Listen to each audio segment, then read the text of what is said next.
නිසා කවුරු සාදුකාරය කියලා නමස්කාරය. Please recite Namo Tassa 3 times to observe the 5 precepts.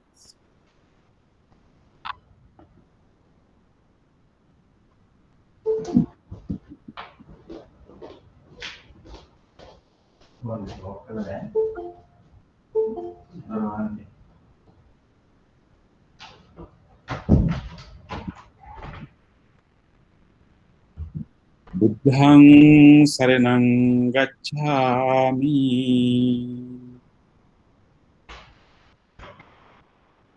Dhammang saranang gacchami.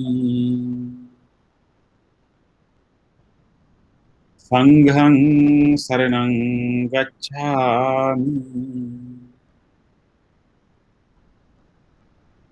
Dutiyampi buddhang saranang gacchami.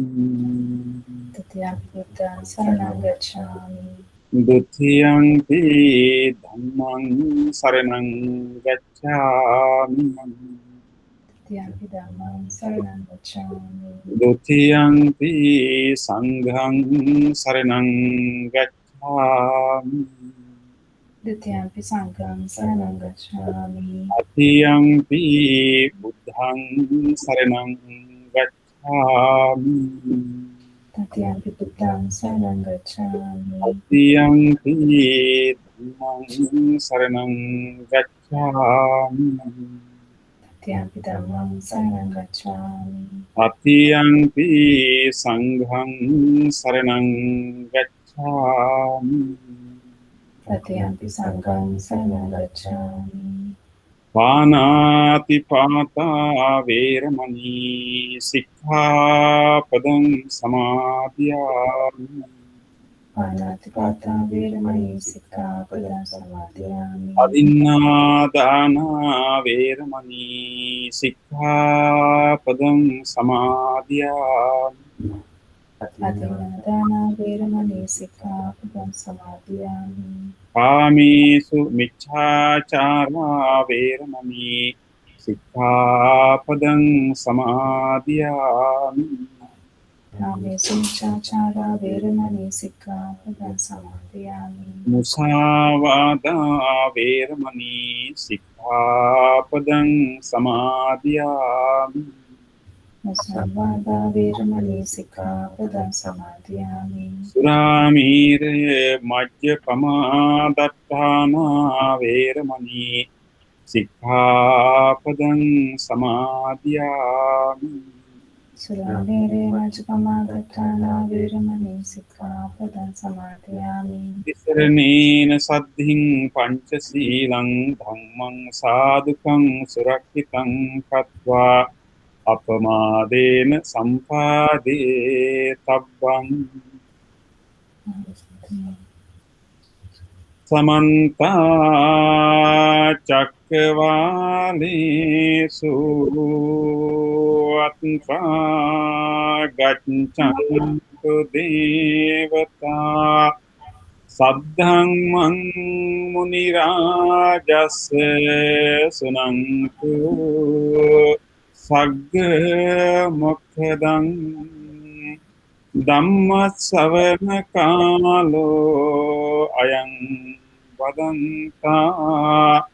Dhammasavana kālo ayam vadantā.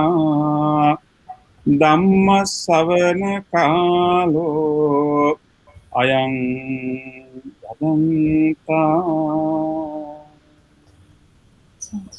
Namo tassa bhagavato arahato samma sambuddhassa.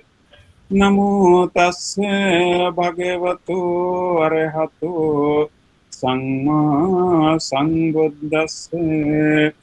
Namo tassa bhagavato arahato samma sambuddhassa.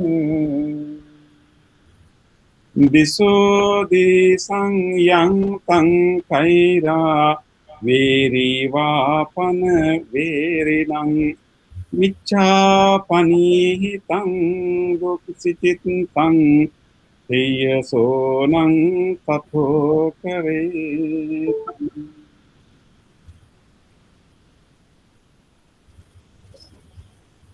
Most venerable members of the Mahasangha and dear devotees and dear friends in the Dhamma, we are all going to spend 2 minutes or maybe about close to an hour to listen to the teachings of the Buddha. And it is rare that we get an opportunity in our life to listen to the teachings of the Buddha. From our ears, we hear so many things in a day. So most of the things that we hear are not necessarily helpful, but we just have to hear and listen to many things that is happening around us, many things that other people tell us, and many things that all the media is broadcasting. Many of the things that come to our ear are not very helpful. There are some helpful things that we hear, but what we are going to hear now is very different, and this is a part of the teachings of the Buddha. Our Supreme Buddha has given a set of teachings out of great compassion for all of us to make our life free from suffering, to help ourselves to evolve spiritually, and to make use of this opportunity in the best possible way. So I hope that we all remember that this opportunity, this short period of time that we are dedicating to listen to the teachings of the Buddha. So let us try to stay focused and also listen and try to make a determination that I will try to find something that is relevant to my life. And teachings of the Buddha is about our life, about our living. It's not about something outside, something beyond us. So there's always something that is relevant to our life. Let us make a determination at the beginning that I will listen to these teachings carefully, and then I will try to find at least something that is relevant to my life, at least something that helped me to grow a little bit beyond and go beyond my limitations. As ordinary human beings, we all are with certain failures, certain limitations, certain patterns, habitual patterns. We have certain habitual patterns that are not necessarily helpful. So as human beings, we can evolve. That is the beauty of being human being. We will be born to human life, but by the time we come to the end of our human life, we can be either evolved to be a greater and better person, or we can be devolved also. So the teachings of the Buddha can help us to grow our wisdom, grow our compassion, and grow our mental skills. So let us try to be familiar with that. And today, this special gift of the Dhamma is given to you with the sponsorship of this family, Dumidu Samaravira and Dhanushika Gunatilaka.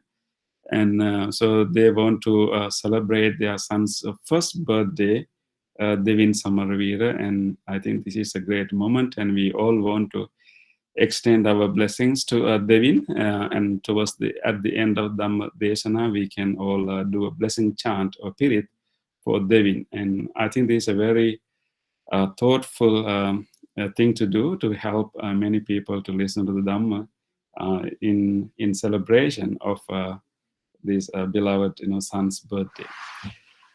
So today I decided to talk about two common I could say emotions, two common emotions that we experience in our life. They can be what we call kilesa or keles. And there are these the two very common kilesas or keles, or let's say unwholesome emotions that we experience in our life. And I decided to select these two because these two emotions are connected, but they arise in our mind. One arises in our mind with regard to future, and other arises in our mind with regard to the past. So two emotions that I'm going to talk about today is fear and grief. Fear is like bhaya, and grief is what you call soka in Pali and also in Sinhala too. So fear and grief, bhaya and soka are the two very common emotions that we go through in our life. All of us who are listening to this Dhamma has gone through moments of fear, and you have experienced fear in different forms, and we have also experienced soka or grief in different forms. And whenever we are in fear, whenever we are in grief, that is not comfortable. Those are the moments that we experience dukkha. In fact, when Buddha described what he meant by the dukkha satya, the truth of suffering, and in his explanation, and he mentioned about soka parideva, grief and remorse and lamenting as one instance of dukkha. And bhaya, the moments of fear, and it can be developed anxiety, are also the moments of suffering in our life. But these two emotions are unavoidable. They are inevitable. Unavoidable. But today I would like to talk about what our Supreme Buddha has taught us about these two very common human emotions and how we can deal with them. Because sure, we are going to experience them in our life. We have experienced them, and many of you are already experiencing even right now. But we will also definitely will experience them. But what we can do with them, and because if we do not know how to handle fear and grief, and we may end up being really miserable. So it's really important to to learn the techniques and tools to deal with them, so that we can use those moments of fear and these moments of grief as an opportunity to grow rather than to be depressed or miserable. And so these two emotions, they are quite very different. But just take a moment to think about. Fear is always future related. We are afraid of something that can happen the next moment, or that can happen in distant future.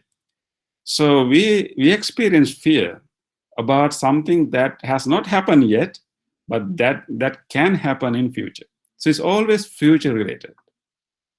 So that's one characteristic of fear. How about grief? Soka. Can you guess? Soka is which? So the fear is always future oriented, and grief is actually past oriented. That if we experience soka, grief, or can also call it remorse, sometimes even like there are different shades of this grief. Like regrets can also be part of that. But grief of a loss of something, if we lose something, if we lose someone, if we lose a relationship, if we lose a good position, or if we lose an opportunity, and if we lose an object, and we will experience grief. So grief is past oriented. So these are the two. So they are very different, but they are related to future and the past. And we know that teachings of the Buddha has guided us to like try our best to focus on the current situation that we are in, while planning for the future and while learning from the past. And Buddha's advice is to focus on what we should do right now. But as human beings, we always try to live in the past, and and we like to live in the past, and so we relive and remember, and sometimes try to bring the memories again and again to our mind. Memories is a very important important skill, important capacity we have as human beings. But the real funny thing about is that we are very good in remembering all the negative things in our life. In a day we can experience like 10 positive things, and at the same time we can experience 2 negative things. But in our memory function in a particular way that at the end of the day we remember the 2 negative things, and then we forget the 10 positive things. Like for example, let's say at your workplace, when you enter the your office or your whatever, wherever you work, and many people greeted you, and many people greeted you, welcome you, but let's say 10 people greeted with with saying hello, saying good morning or whatever, and then just 2 people just ignored you. So 10 people greeted you and 2 people ignored you. So that's what at the end of the day, what do you remember? You may not necessarily remember the 10 people that who greeted you, but you will particularly remember the 2 people who ignored you. So that's the interesting thing about memory. Whenever we think about our life also, our past events, and we have a negativity bias in our memory.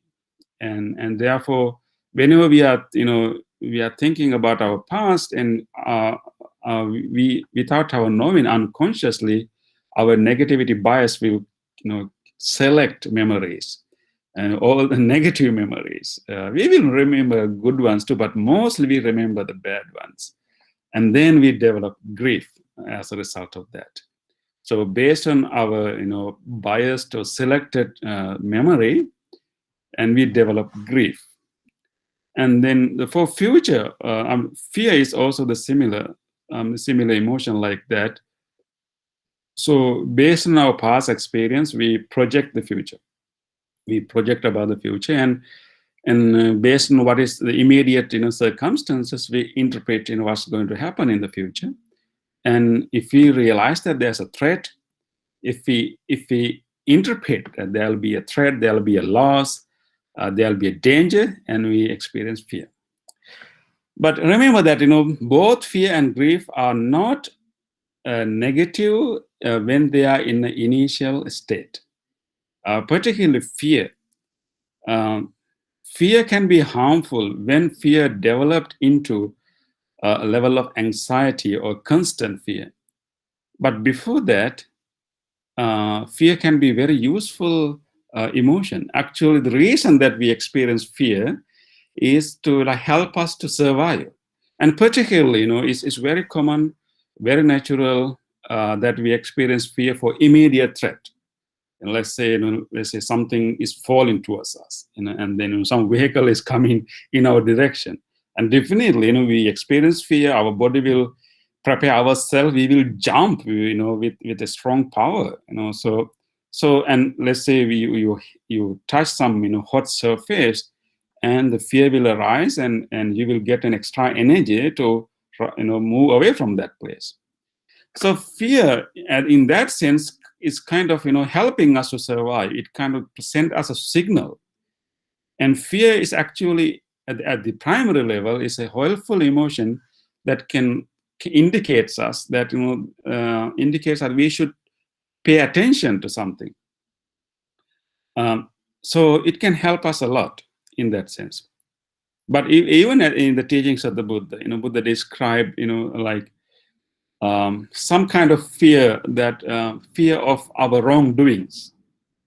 And of course, the Buddha used a different term for that. We call ottappa. Hiri ottappa. I think we heard about that, hiri ottappa or lajja bai. Hiri ottappa. And ottappa is a form of fear of the consequences of wrongdoings.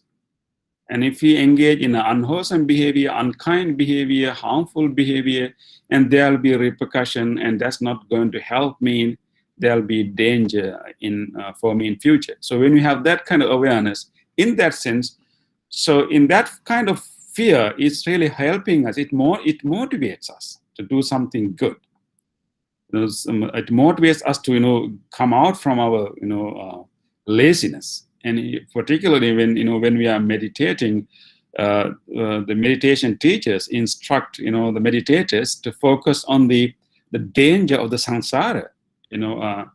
And if you don't use this, or you don't use this human life, and then and if we simply live an unmindful, unconscious, unintentional life, and what could be the danger, so focusing on the possible danger of the samsara, and we also develop what we call sasara beer.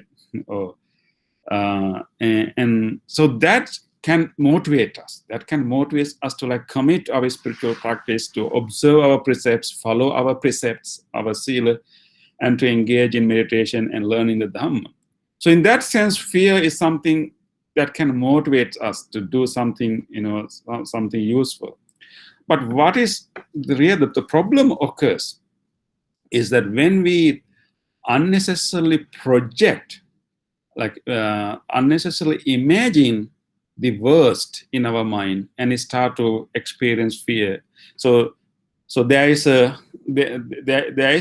are two levels of fear. One is the basic level. That means we focus on the actual immediate facts, and then we realize that we need to take precautions, we need to take actions. So it kind of motivates us to do some action. So that's helpful. But there's another type of fear that is not based on actual immediate conditions. Just like our mind is very good in selecting the bad memories from the past, our mind is also very good in imagining, in projecting, imagining, and most of the time imagining the worst. And so there's a second type of fear that we experience based on, not necessarily based on immediate facts, but as our habit of as a result of imagining the worst, as a result of unnecessarily thinking. And that's the kind of fear that we want to be cautious. That's the kind of fear that's not going to be helpful to us, because the other fear, the first kind of fear, that's, let's say, good fear, it is based on actual facts, immediate facts that are available. So those fear can help us to motivate us to do something. But the fear that we generate as a result of our own imagining, and usually imagining the worst, are not really helping us. It's really it's restricting us, and that's the kind of fear that will develop into anxiety. It's a constant kind of fear and constant kind of a sense of insecurity, and that's not going to be helpful. So that is where we need to learn the techniques from the Buddha, how to overcome that kind of fear. So one thing we have to learn is that whenever we experience fear, we can experience fear in a number of occasions. And think about we are all still in a pandemic. I think we are not out of the pandemic yet, right? So maybe we just started to come out from that, but we are still in the pandemic. So there's a fear of the pandemic that can help us, but there's also a level of fear of the pandemic that are not going to help us, but simply going to limit us, simply going to make us suffer unnecessarily. So if we focus on the immediate actual facts, and then and realize that it's dangerous, it is serious, and we take precautions, we try to follow the health guidelines and try to help ourselves and also protect others. So that's helping. But then we can develop this habit of unnecessarily, I know that some people, I have few friends here, some American friends actually.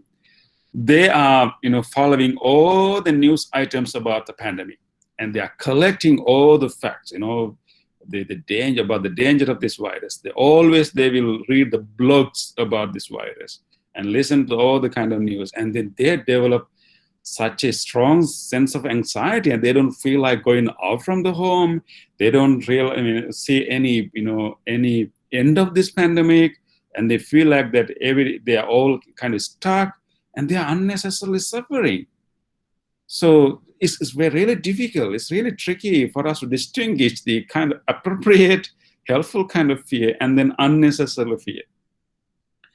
I think whenever we experience fear, one thing we had to do, if you follow the teachings of the Buddha, Buddha described, fear as a natural emotion, but that is something that we can first observe.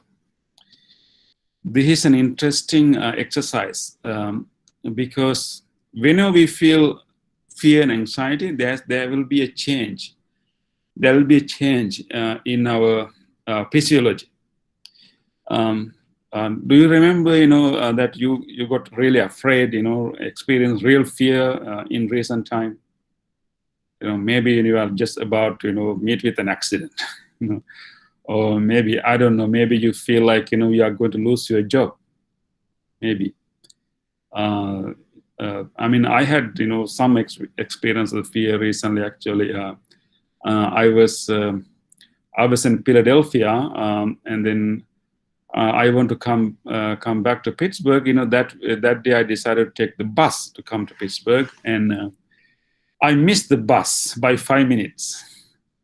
And then I had to come to the Buddhist center on the same day, because the next day we have programs. We have, Dhamma programs and so many things. And when I missed that bus, and then suddenly I start to, first thing, that come to me, like first is like, maybe, dislike and, frustration, and then fear, oh, if I cannot go tonight, and then all the programs that I have planned for tomorrow is going to, it's going to be problematic, and I start to then experience, kind of fear. It's all mix of emotions, sometimes also anger, like in self anger directed to me. Why did I, didn't come earlier? So, however, when that thing happened, when I saw the bus is moving, I was late by 5 minutes. I saw the bus, but I couldn't get into that. And when I saw that, I can feel that all the flux of emotion, particularly the fear that what's going to happen. What's going to happen if I cannot go today there? And I can feel all the kind of changes happening in my body. My breath is different. I feel dryness in my throat, and I feel the heartbeat, all kind of physical changes. I think then, whenever those things happening, I remember, what our Supreme Buddha has taught us, that whenever we are experiencing fear, the first thing we have to do is to fully, turn our attention inward and explore and fully observe these changes happening in our body. Because this is a natural emotion, and it's kind of helping, it's kind of alarming us that we have to pay attention, we should take some action. So the first thing we had to do is like first observe those changes. Maybe, it could be, similar thing for you, maybe you are late for a meeting. Or maybe you get the news that, most probably you're going to lose your job. Or, maybe you're going to, be late, to do some payment, whatever, you just, maybe you have missed some payment and you got a notification, whatever. And then you will get this fear, oh, what's going to happen? What's going to happen? And then you imagine a danger. And then you have this, all kind of changes happening in the body. So the first thing we had to do is to accept that, like fully take a moment to observe. This is so interesting. What is happening here? Let me observe. It's like not denying what is happening, but, experiencing and exploring the fear. And that is what we do in Kaya Anupassana, in our meditation. Kaya Anupassana, Vedana Anupassana, Chitta Anupassana. These are the practices given by the Buddha for us to, deal with our, our emotions, our life. So first thing would be like fully explore those, changes happening in the body. And once we start to observe all these changes, it's kind of help us to create some space between ourselves and the emotion. And then we have to focus on what I had to do now. instead of imagining the worst, I was thinking, oh, what's going to happen today? I will not be able to attend that dana. These people have invited me long ago. I will not be able to give that Dhamma talk. So what people, what's going to happen? People will be really unhappy. And so I was start to have all kind of thoughts. But because I was able to observe these changes happening in the body, I take a moment, and I even take a deep breath. I relaxes myself, and I told myself, okay, instead of thinking what can happen, what could happen, what I should do now in order to change that. So instead of focusing too much on like thinking about future, thinking about what what can happen, I focused on, okay, what I had to do now. Okay, I missed the bus, what I had to do now. So I went to the ticket counter and I asked about, do you have any more buses, going to that direction, after that. So fortunately there was a not express bus, but slower bus, traveling again in after 3 hours. So, and at least I had some option. So I was not able to come at the time that I planned to come, but at least I had to spend more time in the road, but I had an option. So in the same way, this is a very simple example, but let's say you got news that maybe notification that maybe you may lose your job, and you may have to. That could be a real fear, because that of course, many things depend on our job, right? Our children's future, our house, all kind of things. That's going to be a serious thing. But again, what we had to do, first observe the changes, the fluctuation, that how the body is preparing ourselves, and it's like take the message, like say, okay, I got it, I had to do something about it. The fear is always telling us that we had to do something. So rather than like being restricted, being limited and focusing, worrying too much about what's going to happen, we had to treat fear as an alarm, as an indicator, like a friend telling us that we should do something about this. So we had to right away focus, okay, what I had to do now. I did last week, one of our friends here who's coming to meditation, and she called me, and she's working in the university. So university has started a policy that all the employers should vaccinate. So it's a policy that any institution which has more than 100 employees now has a mandate that everyone has to get vaccinated. But this lady is allergic to vaccines, to medicine, so many things. So she has not taken vaccine, but she's taking precautions. She's wearing the mask and testing, taking PCR test and other tests every 2 weeks, and try to keep herself safe. But she's not comfortable to take the vaccine. Because this is not an autoimmune kind of disease, but she's simply afraid of getting the vaccine because she suspects that she will get some severe reactions as a result of that, because of her previous experiences, whatever. So now, because she hasn't get the vaccines, so now she has the danger, and she's now experiencing extreme form of fear, and called me and start to share her fear and anxiety, and she was really anxious, and she was telling me that in one day I may probably lose my job, and in that case I may lose my house probably. I may not have enough funds to eat. Maybe I may have to go to food bank, and all kind of things. And then she was like imagining then what's going to happen. I may have to sell my car. I may have to sell the things in my house. And she has gone so far. And on the top of that, her parents were also like putting more fear on them. Sometimes our family members, when you are in under threat, or maybe when you are in a difficulty and challenges, sometimes instead of helping, sometimes they also put more fear on us. So then I talked to her, and then okay, So this is, you haven't lost your house yet, you haven't lost your income yet, but there is a danger threat. But what you have to do is actually focus on what you do now. If you really don't feel comfortable in taking the vaccine, maybe you can write a letter to the university asking some exemption, and do that rather than like focusing on what's going to happen when I lose my house, and try to do something right now. So I encourage you to experience physical changes, experience the fear and fully absorb it and accept it, and don't blame yourself. This is normal. And then focus on what you have to do now. And maybe, and even I told her that sometime it's okay to lose a job. If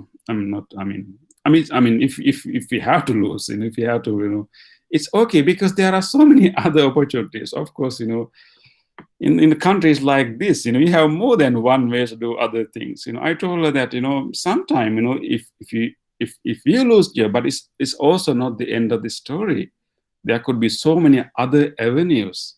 There can be so many other things you can try. So now maybe you can focus on talking to your friends and try to find some other work that may not have more than 100 employees, that you don't have to take the vaccines.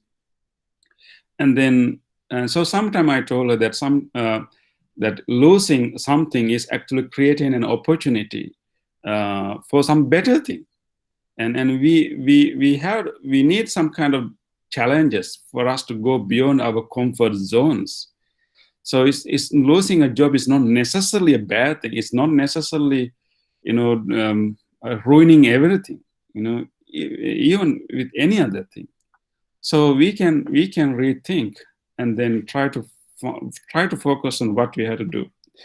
So I think most of the time, the unnecessary type of fear, that the fear that will restrict us, fear that will harm us, the fear that will bring so much suffering to us, comes not based on actual facts, but based on our imagination and our projection. So just think about your own fear. Explore. If you have certain kind of fear, maybe you may have a fear about your children.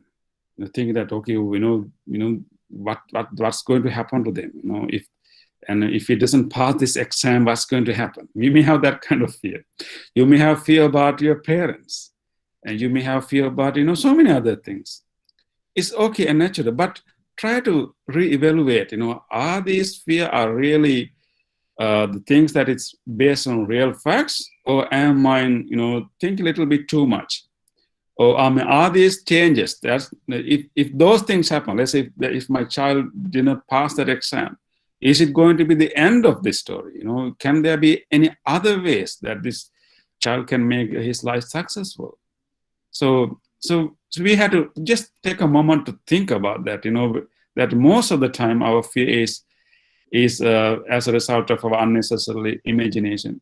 I remember one story that one man. I think this happened in countries like Sri Lanka. That people people make journeys by walking. So this man want to see his relative, and so that the relative lived a far away place. So he want to he started his journey early in the morning. So early in the morning, he's carrying all the gifts and everything, and then he was traveling, and it was early in the morning. He can see still the moonlight was there. So when he was traveling, he has to walk along the bank of a river. So it was not very visible, but he still can see his path roughly from the moonlight. So he was careful walking along that path, but suddenly, and he missed a step, and then and he was falling down to the river with all the bags, everything was I was flying away, and he was rolling down to the river. But then he was able to grab a branch of a tree that was, the next to the river, at the bank of the river. So because he grabbed into the branch, and he did not fall all the way to the river, but because he hung on the branch was hanging down, and he was able to hold into that branch, but he was just hanging just above the water. he felt so thankful, oh, I didn't fall down to the river, but I was able to grab the branch. But when he looked down, he can see the river. With the moonlight, the river is, shining. And then he's thinking, what I can do now, so he was so afraid of, of loosening the grip, letting go of the, branch, because down is the water. He can see the water is, moving, and with this moonlight. And now he's thinking, what's going to happen if I fall into this river? I don't know. Maybe this is the deepest place in the river. There can be, a lot of rocks underneath. There can be sharp edges rocks, and who knows, there can be crocodile. So he's thinking all the dangers that can happen to him if he lose the hands and jump into the river. And more he think about it, more he grab into the branch. But that after a while, he get really tired and really difficult to hold into this branch, and his arms are painful. He's sweating. But again, when he look down, he can see the water, and he has all these thoughts about what should be underneath this water. And he didn't think. It's the best thing is he didn't think to lose the grip. And he was waiting and crying and having all kind of suffering and pain in his arms. It took me about a few hours. And then his slowly sun was coming out. And he was waiting for someone to walk along that path and ask help. But before that, and the sun came out and everything was visible, everything was clear around the environment. Then he looked down the river. He realized that the water underneath him was only few inches deep. And it was a very safe place. Then he loosed the grip and simply safely fall down to the river. And it was not really deep at all. And he simply walked very safely. But all the while when he was holding into this branch and thinking, imagining the worst of that water, he was suffering unnecessarily. I'm not saying that all our fear are that kind of foolish thinking, but it's important that maybe we have to think again and again. Sometimes we may think unnecessarily. We never know what the future will become. The future is not fixed. And there's always possibility that we can, change. So sometimes, just like this innocent person, like imagining the worst, unnecessarily suffered, having fear and anxiety, some of our fears are also like that. We imagine the worst, and it's an habit, and we just have to be mindful about that and reevaluate our fear, and then try to focus on what I should do now, rather than thinking about the possible future things that has not happened yet, and we never know what's going to happen at the end. So that is how we need to be with the fear. So fear is a helpful emotion in the beginning, the basic level of fear, but there's also other level of fear that is unnecessary, and is based on our imagination, based on our projections, and we have to reevaluate whether this fear is that kind of fear or not. And in any case, we first have to observe it and feel it and accept it, and then focus on what we have to do right now, instead of thinking too much about what can happen. So then let's move to the second one, grief. And grief is an emotion we experience related to the past events, something that's already happened. Now we are thinking about it, and we miss things. We miss some people. Maybe we regret, why did I do that? And we may have remorse. So that's how we experience soka or grief. There can be so many things happen in our life that we feel that, and particularly we feel soka most of the time when we lose our family members. It's a really difficult thing to go through. Maybe during this pandemic period, some of you have lost your family members in Sri Lanka, and I mean, we have done so many pansakula, so many memorial services for people who lost their family members, even parents, in Sri Lanka. It's a difficult experience to go through. So we may have such moments in our life that we feel so much of grief, so much of regrets, so much of feeling that could not, I have lost things, it's not going to come to me again, or I missed this opportunity. So we have it's also very human, normal emotion, but this can be an akusala emotion. It can be a disturbing emotion, unhelpful emotion, if we simply continue and grow that soccer to an unnecessary level. In the teachings of the Buddha, regretting about our bad behaviors is not considered a good virtue. And you may wonder why. Now, of course, Buddha said that we have to acknowledge. We have to acknowledge if, let's say, we did something wrong, we did a bad karma, for example, we are encouraged to acknowledge it and thoroughly advise ourselves not to repeat it, and even tell a monk or friend, and then make a determination not to repeat it. But it's not, the Supreme Buddha has not advised us to regret or have remorse on that. But in fact, actually, remorse is called kukkucce. Like thinking too much about our own bad deeds are considered one of the hindrances, one of the nivarana, kukkucce. Kukkucce is remorse of, mistakes, faults, and bad karma that we have done. So it's not helpful for us to simply revisit, oh, I did this, I happen to have done this, and just reliving that, moment is not really helping us. If we have done something wrong, if we have done some mistakes and bad karma, we really have to mindfully accept it, admit it, and make a determination not to repeat it again. But then we have to let it go. And if we simply think about it again and again, what we are really doing is actually we are increasing the weight of the bad karma. This is a very important thing to remember. Sometimes, we may have done something, not nice, some bad karma, maybe because of the heat of the moment. Sometimes even killing some bugs, maybe, you have to protect your child, you have to kill someone, or maybe accidentally you hit some, animal, whatever. It's definitely a bad thing. It's a bad karma. It's unkind thing. And if we have happened to done something like that, and we need to acknowledge that, we need to acknowledge our unmindful behavior, we need to acknowledge our unskillful behavior, and then make a determination not to repeat it, but never keep thinking about that one single event again and again and again. Because the more we think about it, more our minds get polluted. And it's not helping us.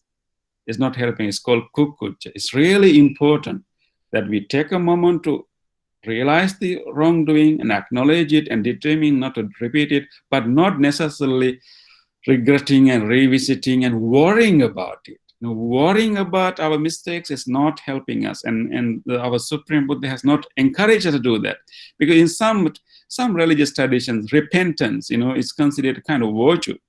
But teachings of the Buddha is quite psychological, and so Buddha said that kukkucce, thinking about our mistakes again and again, is not helping us, and we have to focus on future. I mean, what we have to do now and then, project of future. So grief is something that can come to us when we are too much in the past, and we have to think, and we have to remember that too. So whenever we are experience a grief, so this is the advice from the Buddha.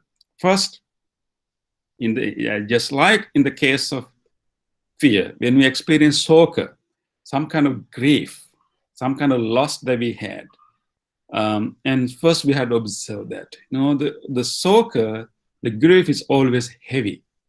It's a heavy emotion, and fear is always uncomfortable and uneasy. But grief is not that energetic. Grief is very slow. It comes to us very slow. It's difficult to it's difficult to remove, but it feels so heavy.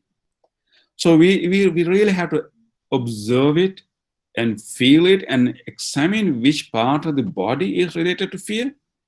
For some people, which part of the body is related to grief. So some people, grief can be experienced in their stomach. Some people in other parts of the body. You just have to explore. Explore. Whenever you feel grief, maybe loss of your good friend, loss of your parents, or maybe loss of an opportunity, whatever.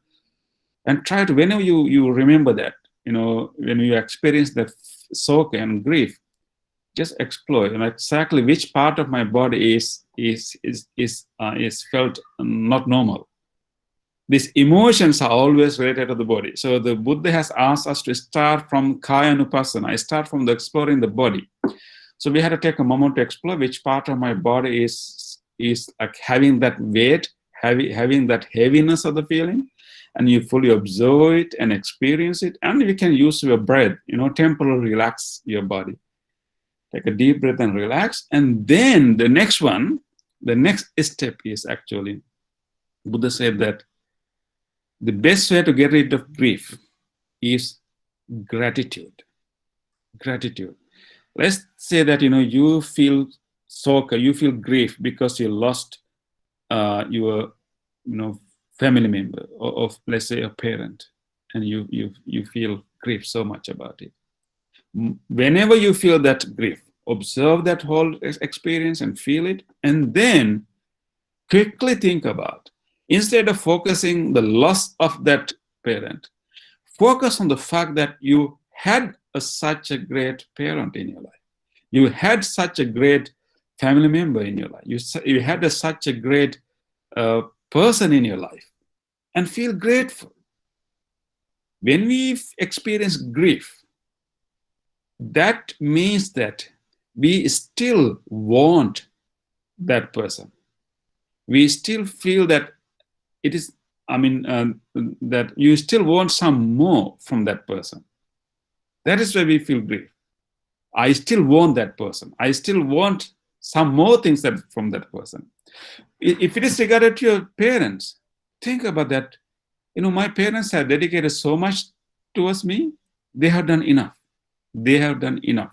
They have to make their journey. They have done enough. I don't want any more from them. And whatever they have given me, I'm so grateful. So think like that. Like, focus on the gratitude, and feel grateful.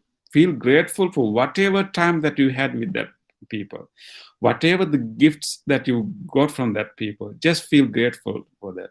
Even when you have kind of grief of a lost opportunity, maybe lost whatever, and think about the fact that you had it at least for a while, and feel grateful for that.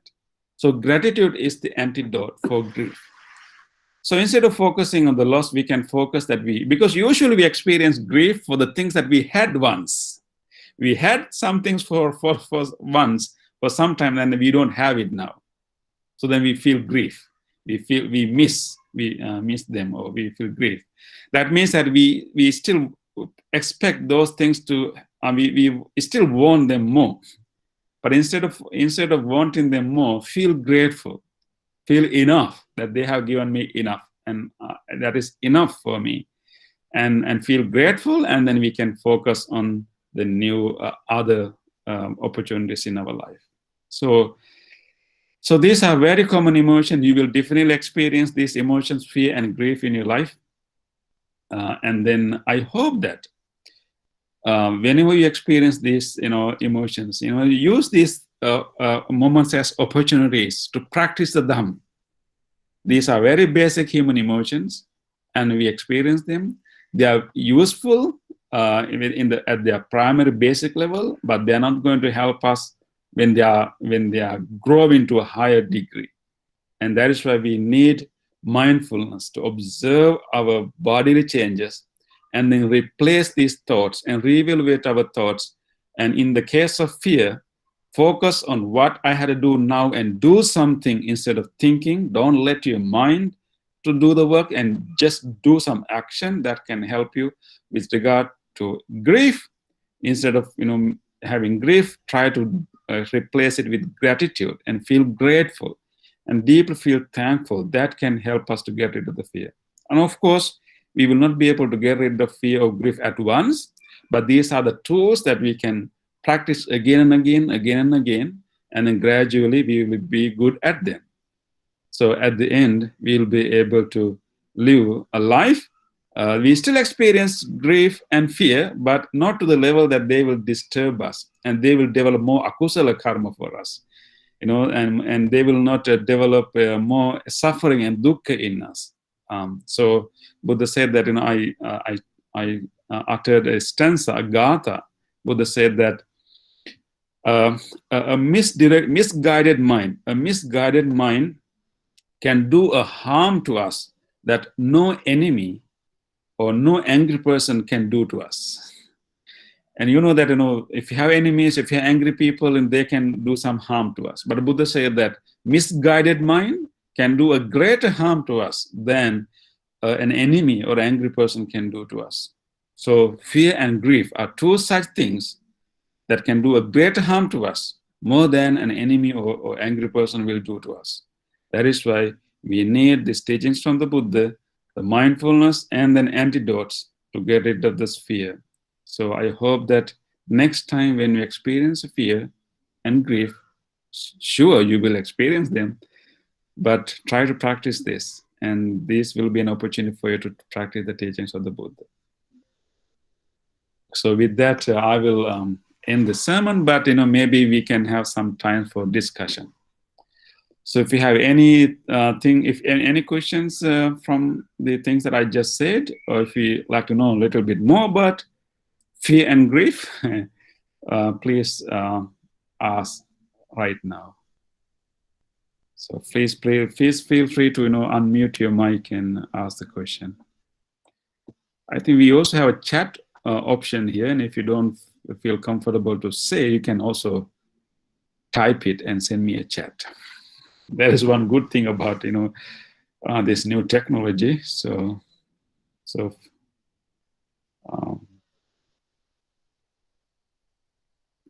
this is the time for you to ask some questions, maybe some clarifications, or if you'd like to know something more about anything.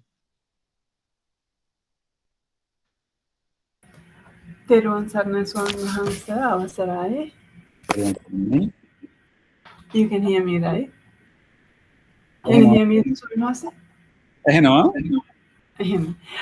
Swami Wahanse, when you said about like in a situation, like when you were talking about that missing the bus situation, so in a like a panic mode kind of situation, and you said first take a moment and look at like what's happening inside you, like your thoughts and like even physical changes. So like would you recommend like taking some time to see it first? I guess it would depend on how long would depend on the situation itself. So first of all, I guess we had to just stay there and do a little bit of Karnupasana before we think of what to do next. Yeah, exactly. Otherwise, you will not have a clarity of the mind to do the best thing. We will do something out of panic, which will not help us. So we need to take some time, and it depends on the situation. Sometimes a very short period of time, sometimes a little longer time, to explore the whole feeling, physical and mental aspect, and then that very observation is helping us to calm down. We don't have to like purposely calm down. We just have to observe, and it automatically calm down because we are not feeding that emotion. And then we have the clarity of the mind to do the best thing. Yeah, exactly. I think we need to take some time to like calm ourselves, to observe first before we focus on what we have to do next. Yes. But thank you, Bhante. I was just thinking like it's not, usually it's not the natural way. We'll panic and like maybe like run to the desk to find out, how fast can I find the next bus, right? But I think taking 1 minute, just to calm ourselves and save a lot of time later. Because we may go to the accountant, we may even argue with that person, and I mean the same thing happened when I went person and they have an issue with the machine, that person has done, like extra work to like give me the new ticket. But then I was able to talk to her friendly, so I think she did a little bit extra for me. But if I approach her with some kind of panic situation and throwing the blame on them or whatever, she may not have done that extra thing for me. So I think taking that 1 minute to calm and observe our emotion can help us a lot and save a lot of time later. Yes, Bhante. Thank you, Bhante. I was just picturing the situation and was thinking like, would I have run to find out, Yeah. how Think fast? about like missing a turn. Simple like missing a turn. And then okay, so if we get panic and try to move our car, and we will get in an accident. We will make more mistakes. It's okay to like take some moment, like move further and then make a decision afterwards. That will save us time. Yes, Bhante. Thank you, Bhante.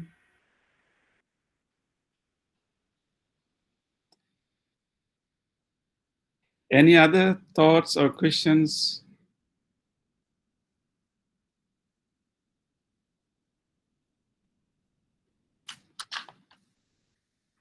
How about grief? Anyone experienced grief recently?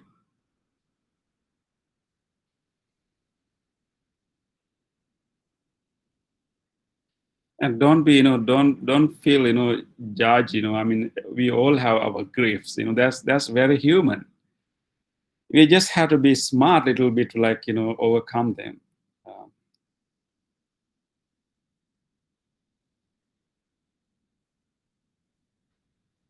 Anyone has any other questions or any other things that you'd like to know?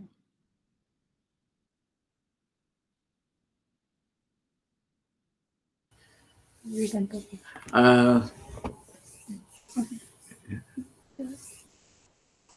I have a question, Bhante.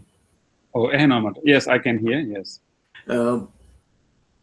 I have a difficult time distinguish or see the difference between observer and feeling.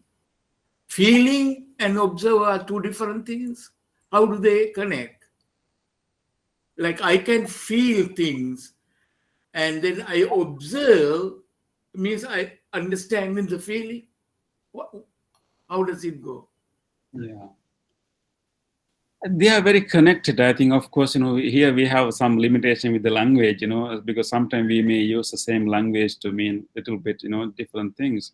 But I think, let's say feelings, like feelings like, like we feel happy and we feel sad, so these are like emotions, right? Yeah. At the same time, we can also be aware of the feelings. Yes, there's a different layer to it. So let's say you feel sad, but at the same time, you can develop you are aware that you are sad. You're not it's not the observer then. It's a different way. It's a different level. It's a slightly different layer to our conscious, different level. Let's say, we can be angry. We can be really upset. At the same time, if we develop our mindfulness, we can be aware that I'm upset. That will not remove your, feeling upset. But it's added another layer to experience. Like, so I'm upset, then I'm aware that I'm upset. So that you're not in the emotion, but you are kind of above the emotion while you are really going through it. And okay. It's a really amazing human ability, and that's what the Buddha used to change our human personality to, like we call sati, mindfulness, to be aware of whatever we are going through, and that makes the difference in our life. So we are not going to deny it. It's just like that. Let's say, I mean, because when we are in the emotion, we are blinded. Because emotions are usually blind. They are emotion. They are not really cognition, but it's not really thinking. It's like emotion, like feelings. So it's very human, but we are also very blinded when we are angry, when we are, fearful, when we are, grief, and we are not in the best position to make a judgment when we are emotional.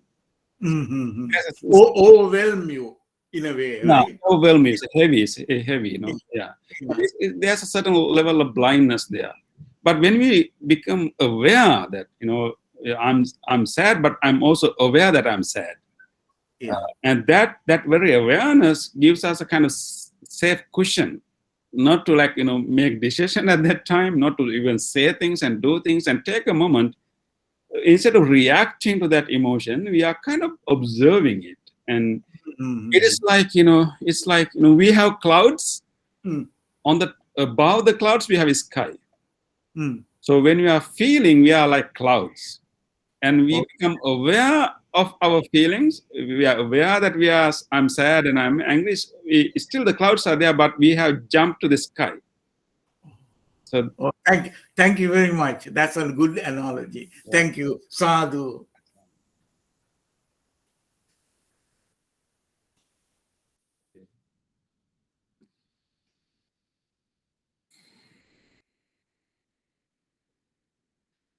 Anandhandru, do we have time for more questions? Thank you, Sadhu. I learned a lot today. Yeah, you're most welcome. Are you Kanjula? What's your name? Son. What is your name? Senate. Senate. Okay, Senate. And can you share with me, you know, what did you learn? One simple thing. I learned how to like deal with grief and fear if it like gets too far and it's like a not good thing. Yeah. And do you remember the recent moment that I mean, do you remember the instant that you experienced fear? Like, you know, have you ever missed your school bus? No. So when did you experience fear recently? Like fear of like getting corona. Oh, okay. Yeah, yes, exactly. Yeah, of course, you know, because, you know, I can understand. What's your name again? Senate. Then, yeah, Senate. I can understand, Senate, because you cannot get the vaccine. You know, I mean, all the adults, they have got vaccines and they're kind of protected. But unfortunately, you know, Senate, you can't get the vaccine. So it's very natural, and you have right to, you know, be fearful. But, you know, Senate, what we had to do first, we can have the fear of getting corona, but you also have to think about this virus is something that can easily die if it doesn't come to a human body. So if we take enough precautions, we can get rid of that, you know. And this virus is something that can die in soap. It's not that strong virus. It can die when it touches soap. It can die when it's in a hot weather. So it's not that difficult to get rid of that if we have enough, you know, if enough care, enough, you know, mindfulness, right? So we can think about that, you know. So, and then we can focus on what I should do, rather than, you know, imagining if I get the corona, what's going to happen. You know, that thing can happen, this thing can happen, that thing can happen. Oh, that's where we develop not the fear, actual anxiety. So I think thinking too much, you know. So that's where we need to stop and focus on what we have to do now. Yeah. Thank you, Sinet, for sharing that. Thank you. So we have a question here from Lalit Mahathya. What about physical pain that is experienced during present moment? Do you have any advice dealing with these emotions? Yeah, I mean, the question is about physical pain when we are experiencing. So there's two things here. What about physical pain that is experienced during the present moment? Do you have any advice to deal with these emotions? I think so. There's two different things here. One is, you know, physical pain that we are experiencing, and then emotion is our reaction to that pain. So emotion could be, you know, when we are, you know, could be a back pain, could be a knee pain, you know, could be a stomach ache, you know, headache, whatever. So that's one thing. Emotions are our reaction to it. Emotion can be fear. You have a stomach ache, we think, oh, It should be serious. I'm having something, inside. So that could be one reaction, kind of fear reaction. It could be sometimes even, frustration. Why this has happened to me? Why this is painful? Why this happened only at that time? So emotion can be so many different kinds. I think it's not clear what kind of emotion. But I think what we can do, of course, physical pain is something we are all born with. The physical pain is we experience pain because we are alive. So usually we try to avoid pain, but I think one thing we need to remember that as long as we are alive, pain is part of being alive. If you don't have any pain, if you cannot feel pain, that means you are not alive. So it's not necessarily a bad thing. Of course, it's difficult to go through it, but I think we have to have a positive attitude about pain, because pain is a part of life. It shows that I'm alive. But then, instead of and then of course pain is also a sign, just like fear is giving us, and pain is always telling us that we have to pay attention to that area of the body. If you have a backache, that's showing that we need to pay attention to your back and focus your posture, focus your movement. Maybe try to consult a doctor, and it's kind of demanding attention. We have ignored that part of the body. Now it's demanding our attention. Just give some attention and do what we have to do. The emotions would be our reactions to it. So that will be natural in the beginning, but I think pain is always telling us that we should pay attention to that part of the body. So take a good care of that body and take all the precautions and be kind to that part of the body, and hopefully we will be able to reduce the pain, but not necessarily to get rid of the pain. And because pain is a part of the body, we just at some level we just have to accept it. We can manage pain, but not completely get rid of the pain. We have another. Yeah, there's no question. අර බබාගේ නම මේ සඳහන් කරන්න අමතක වුණා නේද? ඩෙවින් සමරවීර. මම සඳහන් කළා. දැන් අපි බ්ලෙස් කරා නේද? යා. පිරිටියක්. යාට ආශිර්වාද කරපන් හරි. කළා අපි.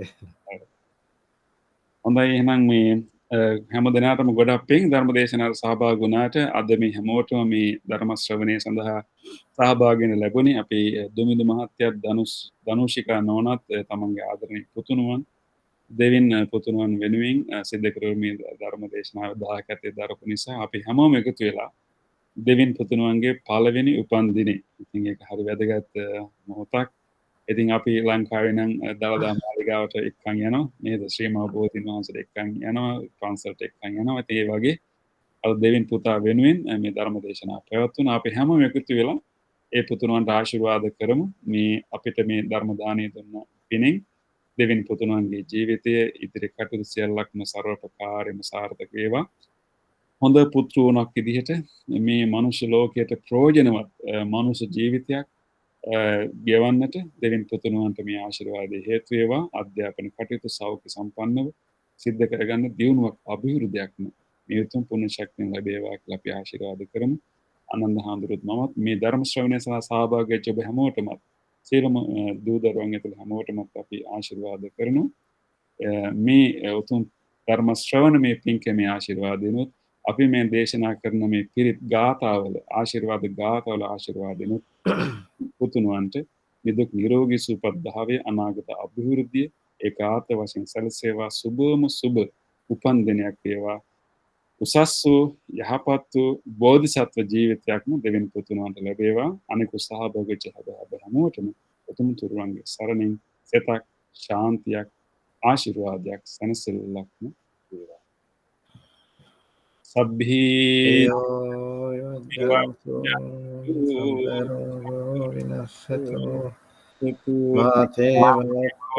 වන්දරායු සුඛී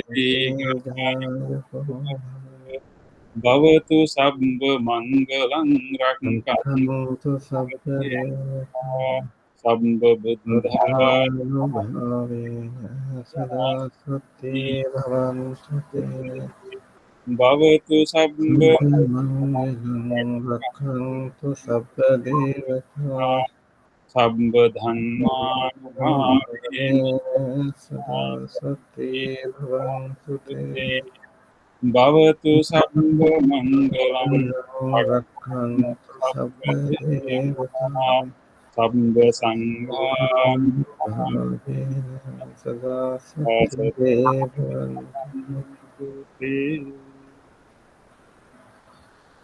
එහෙනම් තෙරුවන් සරණයි අපේ හාමුදුරන්ටත් ඒක තමයි මේ ගොඩක් සතුටුයි අපේ මේ දුමිදු සමරිනු මහත්තයා මේ අපේ පන්සල් කිට්ටුව නේද? කුලිය ඒ දායකයෙක් කොහමද අහඹුලේ සාම්බුලේ නේද? ඒක එහෙම සරණස. ඔව් මේ දුමිදු ඉන්නවා එහා පැත්තේ ලයින් එකේ. මං හිතන්නේ තාත්තව දන්නවා හිතන උපවාස හොඳටම. මට මේ ආනන්ද හාමුදුරුවෝ කිව්ව ඇත්තට අපේ මේ පන්සලේ දායක මහත්තයෙක් නේද? අපි අහම්බෙන් දවසවල ඒක දැනගන්න හම්බුනේ මම හිතන්නේ මේ. තාත්තා මම තේරෙන්නේ ඔබට මම හිතන්නේ මං හිතන්නේ අවුරුදු 3-4කට උඩදී මම හිතන්නේ මේ බොඩිස් විහාර මේ කටින පින්කමකදී හම්බෙලා තියෙනවා මං හිතන්නේ. ඔව් ඇත්තට මේ ආනන්ද හාමුදුරුවෝ මට හැමතිස්සෙම ආරාධනා කරනවා දැන් මේ කොරෝනා තමයි එන්න බැරුව ගියේ. ඔව්. අනේ බොහොම හාමුදුරන්ට අපේ මේ ආරාධනාව ඉතින් හැම වෙලාවෙම බාර ගන්නවා. ඒකයි අපිට සතුටු. ඔව් අද මේ පන්සලේ පන්සලේ වැඩසටහන් තියෙද්දි බාර අරගෙන කොහොම හරි ඒ කාලය අප වෙනුවෙන් වෙන් කිරීම සම්බන්ධයෙන් අපි හාමුදුරන්ට බුද්ධ ධම්ම සංඝ කියන මේ රත්නත්‍රය ආශිර්වාදයෙන් දෙවියන්ගේ පිහිටෙන් ආරක්ෂාවෙන් තමන් ඒ කරගෙන යනු ලබන මේ ශාසනික කාර්යයන් සියල්ලක් සර්ව ප්‍රකාරයෙන් සාර්ථක වේවා කියලා අපි කවුරුත් ආශිංසනය කරමු සාදු කියලා. නැවත හම්බ වෙමු මහාදරේ නා. දැන් නම් තෙරුවන් සරණයි මේ. ඔව්. තෙරුවන් සරණයි සියලු දෙනාටම. ඉතින් අපේ දායක පින්නතුන්ටත් කෙටි පණිවිඩ දෙකක් දෙන්න තියෙනවා. එකක් තමයි අපේ වස් පින්කම. කියන්නේ නොවැම්බර් මාසේ 6 වෙනිදා සෙනසුරාදා දවසේ රාත්‍රී සර්ව රාත්‍රික පරිත්‍රාණ ධර්ම දේශනාවක් අපි සිද්ධ කිරීමට අපේක්ෂා කරනවා. ඉතින් පුළුවන් ඇත්තෝ දැම්මම දින වෙන් කරගෙන තබා ගන්න පන්සල අසල නවතැන්පළවල් නතර වෙලා වරින් වර හෝ මුළු රාත්‍රියම හරි පන්සලේ පහන් කරන විදිහට ඒකට අවස්ථාව සලස්වා ගන්න ලොකු අවස්ථාවක් මේ බොහොම කරදර සහිත වෙලාවක් වුණත් අපි සම්බන්ධ වෙන අනිත් විහාරස්ථානවල පින්කම් වලදී අපි දකිනවා මේ වෙනකොට සාමාන්‍යයෙන් 100-200ක් වගේ ජනගහනයක් ඒක රාශි වෙනවා. ඉතින් අපි අදහස් කරා අපේ පින්නතුන්ටත් විහාරස්ථානයට එන්නට පුළුවන්කමක් ලැබුණේ නැහැ වසර 2ක විතර මම හිතන්නේ පින්කම් සඳහා. ඉතින් මේ මොහොතේ අපි හැම කෙනෙකුටම ආරාධනාවක් කරනවා මේ පොදු ආරාධනාවක්. ඒක අපි විස්තර සහිතව නැවත අපේ විද්‍යුත් තැපැල් මගින් දැනුම් දීම උපුත් කරනවා. ඉතින් ඒක මතකයේ තබා ගන්න. ඒ වගේම විශේෂයෙන් අපේ දරුවෝ ටික ලබන සෙනසුරාදා දවසේ බණ අහන්න ඉදිරියට ගන්න ඕන. මේ සියලුම දහම් පාසලේ සියලුම දරු දැරියෝ අම්මලා තාත්තලා විශේෂයෙන් සිහි කරගන්න මතකයේ තබා ගන්න. ලබන සතියේ පැවැත්වෙන ධර්ම දේශනාව විශේෂයෙන් අපි ફોકસ කරන්නේ දරුවන්ව. ඒ නිසා ඒකට සම්බන්ධ වෙන්න ඊට ප්‍රස්තාව සලස්වා ගන්න. ඒ වගේම මේ මෙතෙක් මේ පින්කම් සඳහා සම්බන්ධ නොවෙච්ච අපේ දායක පින්නතුන්ටත් තම තමන්ගේ හිතවත්කම් අනුව දැනුම් දීමක් කරලා මේ පින්කම් වලට සම්බන්ධ වෙන්න කියන ඒ ඉල්ලීම කරන්න අපේ පින්නතුන්ටත් හැකියාව තියෙනවා. මේක ධර්ම දානයක්. ඉතින් ඒ නිසා අද විශේෂයෙන් අපේ ආරාධනාව පරිදි අපේ ධර්ම දේශනාව සිද්ධ කරපු අපේ හාමුදුරන් වහන්සේටත් ඒ වගේම ධර්ම දේශනාවේ දායකත්වයේ බාරගෙන කටයුතු කරපු දුමින්දු සහ ධනසිකා දෙපළ තමන්ගේ කුඩා පුතුණුවන්ට ආශිර්වාද කරන්න. ඒ වගේම තමන්ගේ මාපියන්ට ආශිර්වාද කරන්න, ඥාතීන්ට ආශිර්වාද කරන්න, ශ්‍රී ලංකා වාසී සහ ලෝක වාසී සියලු දෙනාට මේ පවතින වසංගතයෙන් නිදුක් නිරෝගී සම්පන්නිය චිරජීවනයේ ප්‍රාර්ථනා කරනවස් තමයි මේ ධර්ම දේශනාවද සිද්ධ කරන්නට මූලිකම හේතුව. ඉතින් ඒ සියලු ප්‍රාර්ථනාවන් ඒ විදිහෙම ඉෂ්ට වේවා කියලා අපි ප්‍රාර්ථනා කරමු. ඒ වගේම මේ පරලෝකීය සියලු දෙනාටත් මේ පින්නතුන්ගේ ඥාති හිත මිත්‍ර මේ හැම කෙනෙකුටම මේ පින් බලයෙන් උතුම් නිවනින් සැනසීම ලබා ගැනීමට හේතුව ශක්තිය ධෛර්යය සැලසේවා කියලා අපි සාදුනාදයෙන් ප්‍රාර්ථනා කරමු. හොඳයි සියලු දෙනාටම තෙරුවන් සරණයි සම්බන්ධ වෙච්ච අපි නැවත ලබන සතියේ සෙනසුරාදා දවසේ හමු වෙමු. තෙරුවන් සරණයි. තෙරුවන් සරණයි ආමතුනේ. තෙරුවන් සරණයි එහෙනම්. හොඳයි. තෙරුවන් සරණයි. තෙරුවන් සරණයි. තෙරුවන් සරණයි. තෙරුවන් සරණයි. තෙරුවන් සරණයි. තෙරුවන් සරණයි. තෙරුවන් සරණයි ආමතුනේ. තෙරුවන් සරණයි.